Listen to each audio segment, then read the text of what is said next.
Nagaratsada nga balita subong nga Biyernes. Rider sa Pasig City nga wala nagakapot sa manibela samtang nagamaniho nakuwaan sang video. Pagpatughong kag pagpalagyo sang pick-up driver sa Bacolod City nahulikam. Isa sa mag-utod nga nagtuyo nga mga agaw sang pusel sang gwardya sa Pavia, Iloilo na tiruhan. Pila ka high school students sa isa ka eskwelahan sa Bacolod City nga nagligoy sa pool sa video. Matapos ang sunod-sunod nga oil price hike, rollback posible nga ipatuman sa masunod nga semana. Kagulang nga bed capacity nagapabilin nga problema sa isa ka government hospital sa Bacolod City.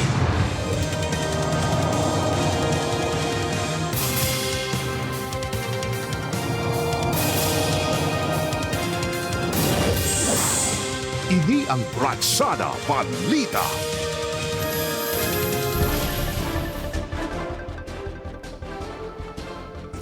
Mayong hapon mga kapuso, mayong hapon Adrian. May hapon man Jert sa nagapanguna nga balita. Lalaki nga rider na kuwan sa video samtang nagamaneho sa motorsiklo nga wala nagakapot sa manibela sa Pasig City. Rider na tumod na sang LTO-6. Si Kim Salinas may nagaratsada nga balita. Makita sa sining video ang isa ka lalaki nga rider nga nagamaneho sa iyang motorsiklo. Mation-tion, ginbuyan siniyang manibela sa motor. May tiyon pa sa video nga ginabayaw-bayaw sang rider ang butkon sini nga daw kasubong nga nagalupad lang sa kahawaan. Kasubong nga wala inisang kulba bangod iya iniginhimo sa kurbara nga bahin sang dalan kag may sugata nga mga salakyan. Kuha ang video sa highway sa Pasig City pakato sa Dueñas, Iloilo kapon sa ngaga. Nakalabot na sa Land Transportation Office 6 ang video. Tuman kuno kadelikado ang ginhimo sa rider. Hindi lang sa iya kaugalingon, kundi pati man sa ibang mmotorista. Kung sa race track ako ng exhibition, kung man ang problema. Pero kung nakakasadalan, tayo pananglitan, bigla na natumba ka kung kasi maligsa ka, madiscuss siya man ang iban Natuman na sang LTO ang rider apang wala pa ginhingadan. Ginaprepara na sa ahensya ang show cause order nga iga-issue sa rider. Ang penalty niya, reckless driving. Masubli nga may lisensya siya. No? Kung wala siya lisensya, so we will prohibit him from getting a license in the future. Kung lisensyado ang rider, posible masuspendo kung ma-revoke ang iya lisensya. Siya ang magamulta pa. Upod Kermel Porquia, Kim Salinas ang naga. Ratsada!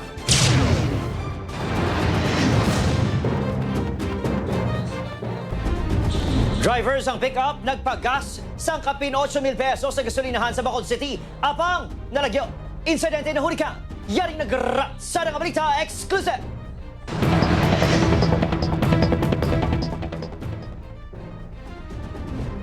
Masako nga gina-attender sang pump attendant ang lalaki nga nakaitom. Nagpa-full tank ini sa ginamaneho nga pick-up sa isa ka gasolinahan sa Barangay Alihis, Bacolod City. Talalo pang doon, nga nag-istorya pa ang driver sa pump attendant kag naghingyo nga ipa-full tank man ang duha pa ka container nga yara sa likod sang pick-up. Nagbalik sa counter ang pump attendant para sikasuhon ang pagbayad sang driver. Abang nagbalik sa salakyan ang driver kag nagpalagyo. Nung namakot siya, ano nga payment, pag ang bayad sa akon na card, so baligin ko ako ang card. Pag ko ako sang card, inbuta kong total, pulpi siya nalagyo. Naglabot sa 7,800 pesos nga balor sang diesel ang natughang sa salakyan kag sa duha ka container. Apang matandaan sang pamatenda ng itsura kag panglawason sang driver. Medyo kulong siya, nakakalong kita niya buhok sa, sa kaloy, kulong siya. Nalipot siya buhok. Tason? Oo, taas. Mga bataon pa siya, mga 30 plus ko sa pilit. Marurot sa ginlagas ko pa. Naluoy ang pamattendant nga si Jeffrey. Bangod posible, natala na kay charge sa iya upod ang balor sang diesel nga nataban sang suspect. Nakabailan tani nga hindi man sila dapat maghimo sa kalainan kay kabalo ka once maghimo kamo kalainan dako man na ang hindi man mayo man sila bla nga dako man na ang ibalik sa ila. May kopya na sang CCTV ng kapulisan. Magapakigangot sila sa LTO agud matubod ang driver. Mayroon kita tani nga ginalantaw man ng mga salakyan, but hindi pa siya ascertain, hindi sa sigurado kung among itong salakyan. Medyo mulubod lagi ang modelo kagang salakyan kagang kulor kinamo sang pulo pariyo. Adrian Briatos ang naga. Ratsada! Sa iban pa nga balita, gwardiya ginaligar ginpulian kastigo kag gintuyo pa agawan sang pusil sa magutod sa Pavia, Iloilo. Isa sa magutod natiruhan si Zen Kilantang sa may nagaratsada nga balita. Pasado alas 12 kainas ang kaagahon sang ginsulong sa magutod nga Sanday alias Ron kag Christian ang gwardiya nga si alias Wendel sakay sa motorsiklo. Ilagin katuan ang gwardiya nga naga-duty sa isa ka mall sa barangay Ungka 2 Pavia. Ilagin tayan sang pusil si Wendel kag gintuyo nga agawon ng iya service firearm. Ila pa inigin pulihan kastigo apang nagbatok si Wendel kag natiruhan si Christian. Nakaangkon sang pila sa tiyan si Christian. Ang gwardiya nag-angkon sang black eye kag mga bagla sa liog. Matapos matiruhan ang iya utod, nagpalagyo si Ron. Apang nagbalik pa ini sa lugar, upod ang isa nila kautod, gani siyang nadakpan. Hubog Sanday Ron kag Christian, suno sa kapulisan. Tripping ang ginalantaw nga motibo sa insidente. Samtang inom-inom sila goro ng restaurant nila guard nga sang isa ka sa mall nga posible na nila nga agawon ng armas. Ito nag-come up sila sang decision kag gikatuan. Actually, ang guard mayo lang kay sa alert siya. Nadiskubrihan naman nga pellet gun ang gingamit sa magutod sa pagpanaya sa gwardiya bangod na recover ang magazine sini. Ang magutod, mga tumandok sang banwa sang San Dionisio ang may mga record na sa Ungka 2. Nakita ko sa record sa ating barangay, may previous record sila sa blatter. May blatter ng daw away man, regarding sa away man. Gintuan sa news team nga ma-interview Sanday Wendel kag Ron sa Pavia MPS apang lunsay ang mga ini nagpamalibad. Si Christian ang naka-hospital arrest pa. Ginahanda na ang mga reklamo nga igapasaka batok sa magutod kag sa gwardiya. Wala nang pagwa sang statement kaangod sa insidente ang tagdumalahan sang mall. Upod kay Cirilo Randuque, Zen Kilantang Sasa, ang naga Ratsada!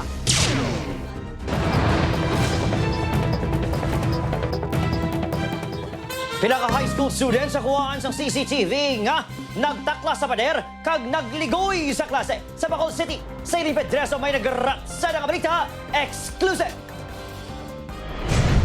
Sa kuha sang CCTV, makita nga kasubong nga nahulog halin sa atop ang lalaki nga estudyante. Apang sa isa pa ka ang gulo, klaro nga makita nga hungod ini nga naglumpat. Ginsundan sang apat nga iban pa. May pila sa ilang nga natumba pagtupa sa semento, apang madasig nga nagbangon kag nagpalagyo. Ang mga estudyante nga naka-uniforme, lunsay naga-eskwela sa isa ka high school sa barangay Handumanan, Bacolod City. Kuha ini sang Hulyo 30 sang aga. Nagsaka sa pader ang mga estudyante kag isa-isa nga naglumpat para makaligoy sa klase. Nakita na sang principal ang CCTV video. Ginatumod pa ang mga estudyante. Wala dapat sang room sang magligoy, magpuropalagyo, maglinumpat or whatever nga mga posibilidad nga patabo sa sulod sang eskwelahan. Plano sa eskwelahan nga ipatawag ang ginikanan sa mga estudyante, pananglitan matumod na. Agon malikawan ang parehong insidente. Panawagan sa pila ka ginikanan, pataason ang mga padero sa eskwelahan. Bintaha ang magpinsa kay hinali kung nano magkalatabo na sila kang magkalasungi. Gintinguan sa news team nga makuhaan sa payag ang DepEd Division of Bacolod apang nagpaiway nga magpa-interview.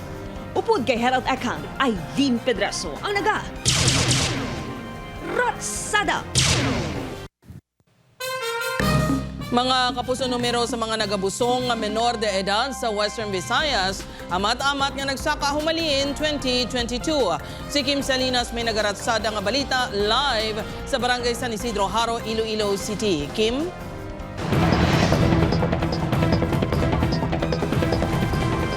Jert, magluwas sa nagasaka nga numero ginakaalarma man sa Commission on Population and Development Region 6 ang nagadubo nga edad sa mga nagabulusong sa rehiyon. Mangin flight attendant. Inikuntani ang handom sa 23 anyos ni si Inday sang Barangay San Isidro, Haro. Apang mabudlay na inilamuton, bangod 17 anyos pa lang siya, nagbusong na. Napilitan ini maguntat sa iya pag-eskwela, agud mangin full-time nga Iloy. Sa karon, 5 years old na ang subang sinay kag 3 years old naman ang ikadua. Komplikado manabi amon kabuhi mo kumbaga dito na lang ko bala nakapalagyo nga mamana. Hindi mo na malain bala ang tulok in the first place sa iba nga tao. Kumbaga bata ka pa lang nagusong ka na. Wala naman sang choice si Bebe, kundi hindi magpadayon sa kolehiyo matapos nagbusong sang 19 anyos ini. Kung nahibaloan niya lang kuno nga mabudlay ang mga ini sa kailoy, nangin mas mahinalumon ini sa iya mga desisyon sadto. Gahinulsol, kasi syempre struggle gani, wala ko kabalo idea or paano pa dakuon. Mas mayo gid nga tapusan nila pagkaskila nila. Kaya syempre wala mo na ginamadali. Sa datos ng Philippine Statistics Authority, naglabot sa 85 ang pinakamataas nga na-record nga nagabusong nga nag-edad 10 tubtob 14 anyos ang 2019 tubtob 2021 sa Western Visayas. Apang sumugod 2022 tubtob 2024, nagsaka ini sa masobra 100 Gs. Sa isa naman ka-survey sa University of the Philippines ang 2024, 9.8% sa nagabunag sa Western Visayas ang adolescent mothers o kung babae nga nag-edad 10 tubtob 19 anyos. Ginakaalarma sa Commission on Population and Development 6 ang panubong nga trend sa edad sang nagabulusong. Pila sa natumod nga rason ang digital media, kapigaduhon, kag kakulang sa edukasyon. 20 years ago, hindi pa ni uso mo. So subong a 9-year-old masagad pa mag-puti-puti sa smartphone niya. Jutay lang sila, pero matamat na sila saka. Mas ginapasangkad na sang CPD ang sex kag reproductive health education sa mga bulutuan kag barangay. To those who have not tried sex, postpone, hindi lang anay. To those who began na use protection, and to those who have begun childbearing, plan the next pregnancy.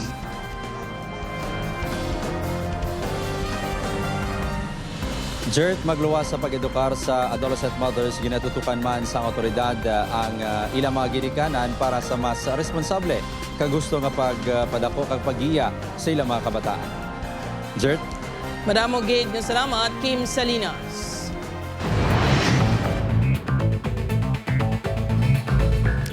Mga kapuso nga motorista, good news, bangod posible magapatuman sang rollback sa presyo sang gatong sa masunod nga semana ang pila ka oil companies. Base sa oil industry sources, posible nga may paganubo sang 50 sentimos tubtob piso sa kada litro sang diesel. Posible naman nga magnubo sang piso tubtob piso kag 50 sentimos ang kada litro sang gasolina sa Martes, Agosto 4.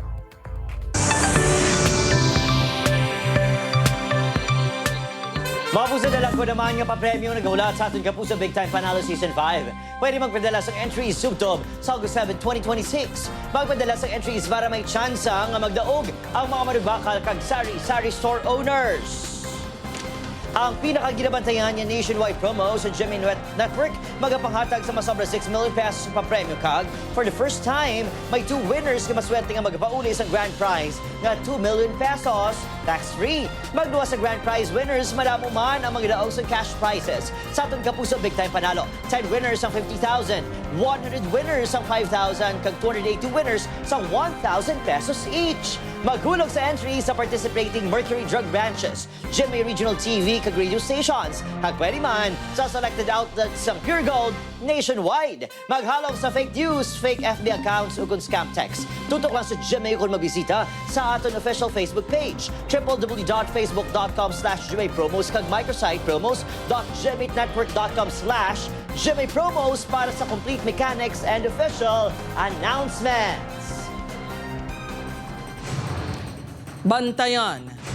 Kulang nga bed capacity nagapabilin nga problema sa isa ka government hospital sa Bacolod City. Tutukan sa pagbalik sang Ratsada Balita. Ini ang Ratsada Balita.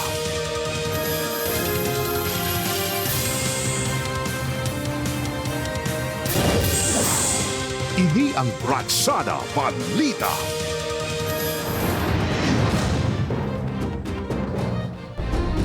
Face-to-face classes sa Putotan Pilot Elementary School sa Iloilo kag Puok Integrated School sa Kalibuaklan suspendido subong adlaw bangod sang pamahog. Si Kim Salinas may nagaratsada nga balita.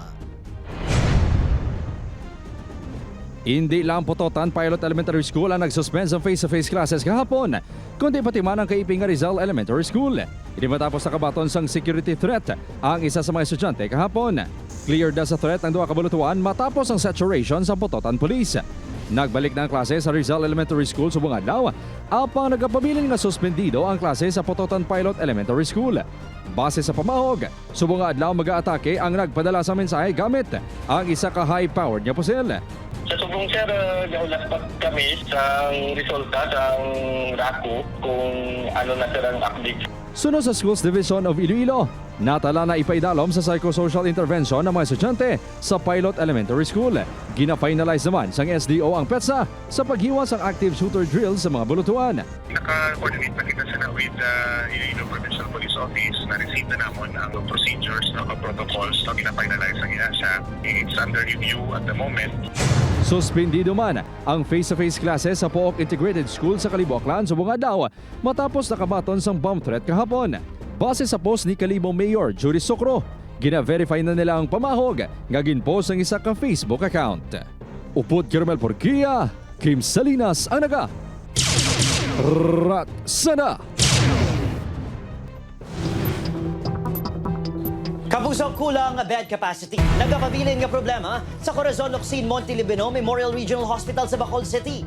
Pila ka mga pasyente kag mga bantay. Nabudlayan man bangod kulang sa pinansyal nga aspeto. Yaring nagaratsada nga balita. Nagaisahanon nga Tertiary Government Apex Hospital sa Negros Island Region ang Corazon Locsin Montelibano Memorial Regional Hospital sa Bacolod City.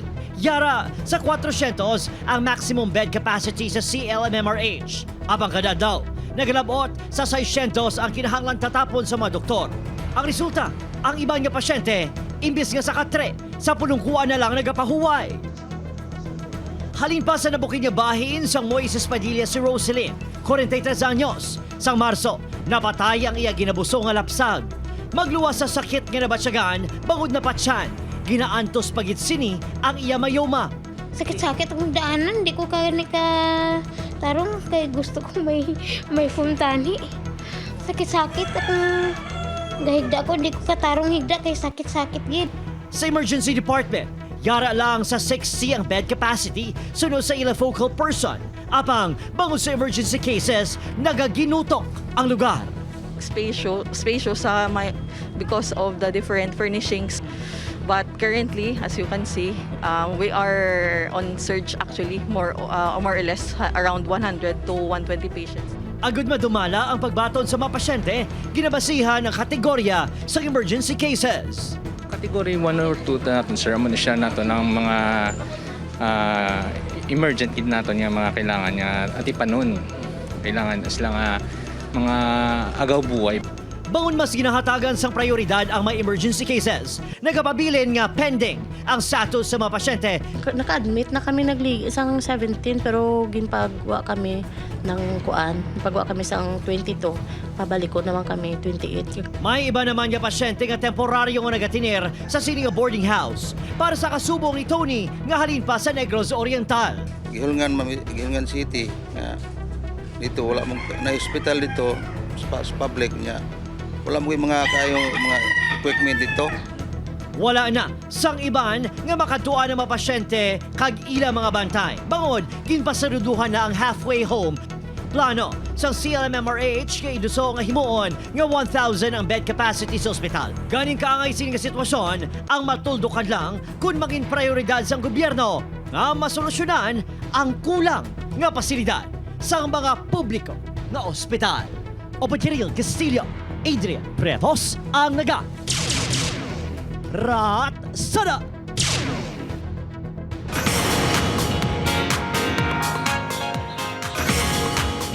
Mga puso, mas temprano na ang malantaw ang Fast Talk with Boy Abunda. Mangin mas exciting ang paglantaw sa real-life stories and revelations sa nagraylain nga personalities. Sa August 3 to August 4, malantaw na ini 3:55 p.m. kag 4:05 p.m. naman sa August 5. Syempre, for the first time, si Tito Boy in Fast Talk sa Gemi Regional TV, Ratsada Balita. Sakon pag Fast Talk kay Tito Boy, pila lang sa iya, ginpakigbahin ang importansya sang love sa kabuhi. Nagpasalamat man si Tito Boy sa suporta sa mga kapuso sa programa nga masobra 3 ka tuig na nga nag-aere sa Kapuso Network. Bawat interview has a story that you remember. Ang dami kong leksyon na natututunan. Totoo yan. Minsan, hindi nga yung sinasabi minsan yung mga bagay na hindi sinasabi. Sa lahat ng mga taga-suporta ng Ratsada, maraming salamat po sa inyong suporta. Ini ang Ratsada Balita.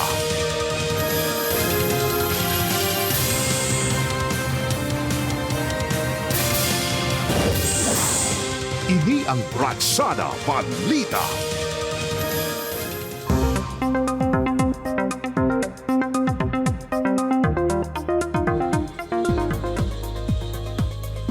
Balantayin mga puso, padayon yung monitor sa pag-asa ang low pressure area sa sulod sa Philippine Area of Responsibility. Uli nakita ang nasambit ng LPA sa kalayoon nga 1,195 kilometers sa silangan sa southeastern Luzon.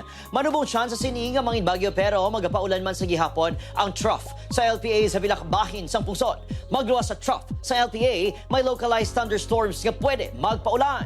Sa datos sa Metro Weather, may chances ang ulan sa dakong bahin sa Western Visayas kag Negros Island Region. May mabasog man yung ulan sa pinakabahin sa Aklan, Capiz kag Iloilo.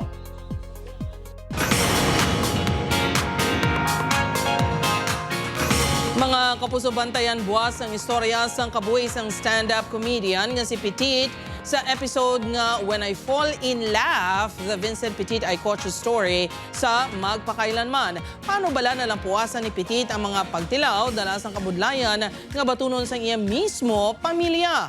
Bantayan inabuwas sa Magpakailanman, 8:15 p.m. sa GMA.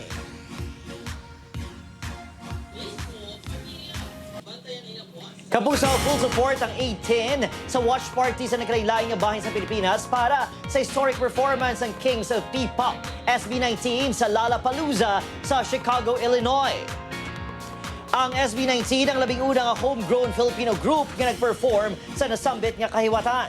Sa Bacolod City, nagtipon man ang 8-10s sa Government Center grounds. Worth it ang gakapoy sa isa sa fans kag project head sa 8-10 Negros nga si Clara, isa ka-teacher.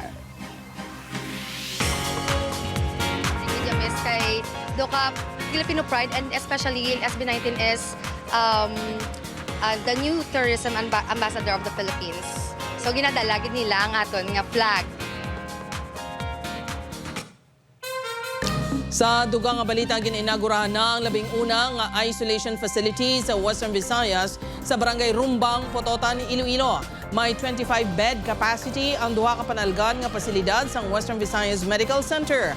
20 ang regular beds, kag 5 naman ang intensive care unit beds. May operating, recovery, kag x-ray room man ang pasilidad. Dako nga bulig ang pasilidad sa pagkontrol sa infectious diseases sa rehiyon kasubong sa COVID-19. Inibangod sang una, sa ospital lang nagaginutok ang infectious disease patients. Wala pa sang petsa kung saan umangin operational ang pasilidad, apang target nga mabuksan antes matapos ang tuig. It equips Western Visayas Medical Center with a permanent capacity and resilience to face future public health emergencies and airborne infectious threats.